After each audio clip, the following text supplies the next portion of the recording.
Sono 2 settimane che i contagi continuano a diminuire, ma in questi giorni di riaperture si è visto qualche assembramento da spritz. La prova del 9, spiega Zaia, l'avremo questo fine settimana anche se il meteo sarà avverso.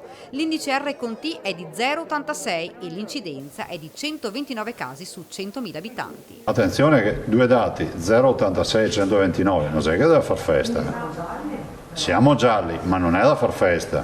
Cioè 0,86 vuol dire che siamo sempre a pochi scalini, a pochi gradini da 1, che vuol dire passare in arancione. Sul fronte vaccini il Presidente rinnova l'appello a chi ha più di 60 anni a prenotare la vaccinazione. Solo nella giornata di ieri ci sono state più di 100.000 prenotazioni tra gli over 60 e ci sono ancora 64.000 posti liberi. Dai 60 ai 69 anni ci sono ancora da vaccinare 458.000 persone su 558.000, 242.000 sono invece prenotate ad oggi. Il portale per i sessantenni resterà aperto fino al 19 maggio. Prima riusciamo a chiudere anche la partita di 60-69, comunque di chi deve essere ancora vaccinato da sopra i 60 anni, prima chiudiamo, prima apriamo la categoria dei cinquantenni. E a questo punto, se tiriamo forte così, io dico che potrebbe essere l'obiettivo di portare i quarantenni prima dell'estate ad essere vaccinati. In Veneto le forniture di questa settimana sono 151.100 dosi di AstraZeneca,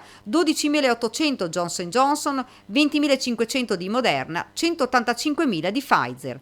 Sulla questione poi dell'Europa che non vuole rinnovare il contratto con AstraZeneca a giugno, Zaia spiega. Intanto devono far chiarezza sui richiami. Perché tu interrompi e vorremmo capire se garantiscono i richiami o se deliberano di fare richiami con vaccini terzi, no? Con Pfizer, Moderna. Inoltre c'è un incremento importante di Pfizer, dopodiché ci si sta avviando ad una stagione autunnale dove i vaccini avranno bisogno di essere ritarati a seconda delle varianti, come accade con quelli antinfluenzali. Ultimo punto toccato riguarda i Recovery Fund. Cercheremo di vedere, di capire, questo è il vero tema del quale si dovrebbe parlare in queste ore, cioè di capire questi oltre 200 miliardi di euro che ricaduta avranno in Veneto.